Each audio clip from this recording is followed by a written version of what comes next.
माना कि अंधेरा घना है, माना कि अंधेरा घना है, लेकिन दिया जलाना कहाँ मना है। Welcome guys to the channel and again this is your host Himanshi and I welcome you all in today's new video। तो आज की वीडियो होने वाली है हमारी How to build confidence। आज हम उस मुद्दे पे बात करेंगे जो हर एक इंसान के अंदर छुपा हुआ है।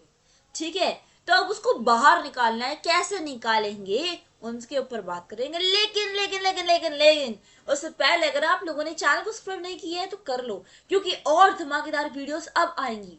ठीक है, अब जो काफिला है वो रुकेगा नहीं, अब आपके लिए वीडियोस पे वीडियोस जरूर आएगी। ठीक है, तो अगर सब्सक्राइब नहीं करोगे तो कैसे वीडियो पाओगे।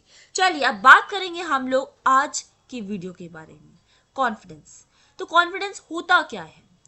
ये एक ऐसी फीलिंग है अंदर से हमारे, एक ऐसी भावना है जो हमें बताती है कि हम ये काम कर सकते हैं। ठीक है, but confidence is not the feeling that you think you are better than others. But अगर आप लोग ये सोचते हो कि कॉन्फिडेंस ये है कि आप दूसरों से ज्यादा बेटर हो, ठीक है, अगर चलो वो ठीक है आपकी बात, लेकिन अगर आप दूसरे को नीचा दिखाकर समझते हो कि आप तो भाई बहुत अच्छे हो, आप में ये कॉन्फिडेंस है, तो बहुत ही रॉन्ग, बिल्कुल गलत, क्रॉस। तो कॉन्फिडेंस होता क्या है एक्चुअली? कॉन्फिडेंस होता है कि आपके अंदर किसी भी काम को करने की कैपेबिलिटी, ठीक है, क्षमता, जिसे हिंदी में कहते हैं हम। ठीक है, अब एग्जाम्पल यहां दूं मैं। अगर मैंने आप लोग को बोला कि आप स्टेज पे जाओ और अपना इंट्रोडक्शन देकर आओ, ठीक है, और लोग कितने हैं वहां पर? सिर्फ 10-20 लोग हैं, लेकिन आप वहां स्टेज पे नहीं जा रहे हो क्योंकि आपको कॉन्फिडेंस नहीं आ रहा है, आप में वो फीलिंग नहीं जनरेट हो रही है, या वहां जाकर अपने बारे में दो शब्द कहकर आओ, तो वो क्या है? वो कॉन्फिडेंस है। ठीक है, यहाँ पर हम इंट्रोवर्ट जो पीपल होते हैं उनको भी कह सकते हैं कि वो जो होते हैं वो दूसरों के सामने अपनी फीलिंग को एक्सप्रेस नहीं कर पाते हैं। आगे बढ़ते हैं तो हम जानेंगे कि यहाँ पर कॉन्फिडेंस जो है अलग अलग तरीके से फैक्टर में होता है जो डिपेंड्स करते हैं। ठीक है, many factor can affect confidence including getting out of your comfort zone. चलो ये तो हम बाद में पढ़ेंगे फैक्टर, पहले ये समझे, पढ़ना नहीं है, समझना है। ठीक है, getting out of your comfort zone, जब आप अपने कंफर्ट जोन से बाहर आओगे तो आप में वो फीलिंग अपने आप धीरे धीरे आना स्टार्ट हो जाएगी। Making a list of positive qualities, आपके अंदर जो पॉजिटिव क्वालिटीज है उसके बारे में सोचो, उसकी एक लिस्ट बनाओ, अपने आप को एक पॉजिटिव मैनर में देखो, आप अपने ऊपर ट्रस्ट रखो, फेथ रखो, होप रखो, सर्टेनिटी रखो, इंस्टीट्यूशन रखो, बिलीफ रखो, कॉन्फिडेंस रखो कि आप ये काम कर सकते हो। ठीक है, चलिए अब जान लेते हैं कि कौन कौन से फैक्टर है जो हमारे कॉन्फिडेंस को आने नहीं देते, वो फीलिंग ही नहीं आने देते कि हम किसी के सामने जाके कुछ बोले। ठीक है, चलो, तो सबसे पहले आता है स्ट्रेस। स्ट्रेस जो होता है वो आपके अच्छे खासे रिलेशनशिप को भी बिगाड़ देता है। ठीक है, और अगर मैं कहूँ आपसे कि फाइनेंशियली किसी को प्रॉब्लम होती है, या सीरियस इलनेस होती है, या नेगेटिव वे में अगर मैं बहुत कुछ कह लूँ, ठीक है, आज के करंट सिनारियो में ये सबसे ज्यादा जो पाई जाती है ये टीनेजर्स में पाई जाती है। ठीक है, अब यहाँ पे क्या क्या हो सकता है? पढ़ाई को लेकर हो सकता है, रिलेशन को लेकर हो सकता है, फैमिली इशू हो सकता है, फाइनेंशियली हो सकता है, अपने आप में चेंजेस लाना हो, लेकिन हम नेगेटिव है, सारे दिन नेगेटिव चीज सोचते हैं, नेगेटिव चीज करते हैं, तो पॉजिटिव होना बहुत मुश्किल है। चलिए सेकंड चीज, पर्सनैलिटी जान लेते हैं। अगर आपकी पर्सनैलिटी नेगेटिव थिंकिंग है, अगर आप पर्सनैलिटी अपना जानते हो कि आपकी पर्सनैलिटी इस तरीके से है, तो चेंज करो। थर्ड आता है नेगेटिव एक्सपीरियंसेस। अगर आपको पास्ट में नेगेटिव एक्सपीरियंसेस है तो उनसे बाहर आओ। ठीक है, past can't decide your future. ठीक है, नेक्स्ट पॉइंट आता है मिस इन्फॉर्मेशन। अगर आपको कॉन्फिडेंस के रूल्स वगैरह, not knowing the rules of confidence can lead to low self confidence. अगर आपको कॉन्फिडेंस के रूल्स नहीं पता है तो मिस इन्फॉर्मेशन तो होगी।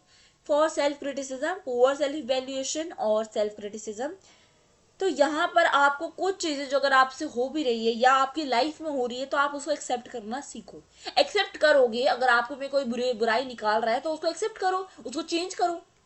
नेक्स्ट पॉइंट आता है अर्ली चाइल्डहुड एक्सपीरियंसेस। चाइल्ड में भी बच्चे जब बचपन में होते हैं तो उनके साथ कभी कभार कुछ चीजें घटनाएं हो जाती है जिससे वो जो है अपने पेरेंट्स से सारी बातें शेयर करना बंद कर देते हैं। एंड या ये कह लो कि कुछ के पेरेंट्स भी होते हैं जो अपने बच्चों की जो चीजें हैं उनको निगलेक्ट कर देते हैं, तो बच्चों में वो अपने आप ही अब्यूसिव जो मैनर है वो आ जाता है। ठीक है, तो चलिए आगे बढ़ते हैं और चलते हैं नेक्स्ट स्लाइड पर।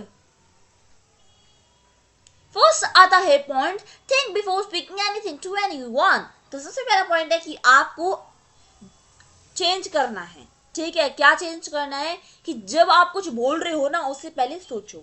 ठीक है, second point, practice it 2 to 5 times in front of the mirror. आप मिरर के सामने जब भी कुछ बोलना चाहते हो मिरर के सामने खुल के अपने आप को एक्सप्रेस किया करो।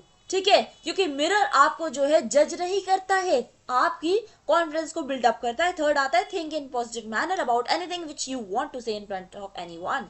अगर आपको कुछ सामने वाले के किसी के सामने बोलना है कुछ तो उसको पॉजिटिव मैनर में सोचो। ये नहीं मत सोचो कि वो आपको चाटा मार देगी या आप ये सोच रहे हो कि आपको कुछ उल्टा बोल देगा सामने वाला इंसान। No no no no no no no, think in positive manner.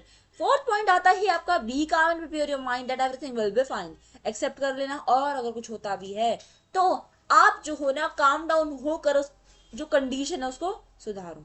Fifth point, keep an open posture which means that there is no barrier between you and the audience.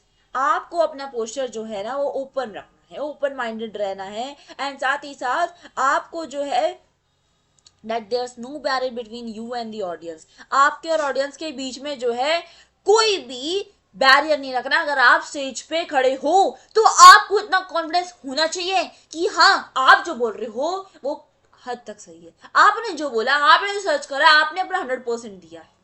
Next point 6, try to answer most of the questions. अगर आपको सामने से stage पे खड़े हो for example और सामने से कोई क्वेश्चन पूछ रहा है तो उसको आंसर करना जरूर सीखे। How to build the confidence, you can do whatever you want if you try. I think I can, I think I can, I think I can, I know I can, I did it.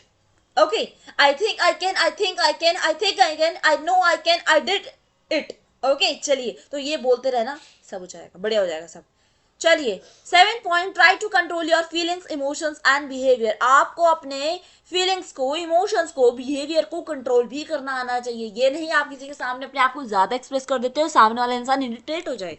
Okay, तो ध्यान रखना है। 8 point आता है, know your abilities that you everything is possible because the word impossible side itself I am possible. तो यानी कि अगर आप सोचते हो कि कोई चीज इम्पॉसिबल है तो बहुत ही गलत थिंकिंग है दोस्तों। आपको सोचना है कि सारी चीजें पॉसिबल है, क्योंकि आई एम पॉसिबल शब्द के अंदर ही छुपा हुआ आई एम पॉसिबल। चलिए, thanks for your time and attention. Do subscribe the channel learning is, do support. Radhe Radhe, जय श्री राम। अगर आप लोगों को वीडियो पसंद आई होगी तो लाइक कर देना, शेयर कर देना, कमेंट कर देना। कमेंट पे फीडबैक जरूर चाहिए। सब्सक्राइब करो। बाय बाय, मिलते हैं नेक्स्ट वीडियो में, तब तक के लिए जय हिंद, राधे राधे।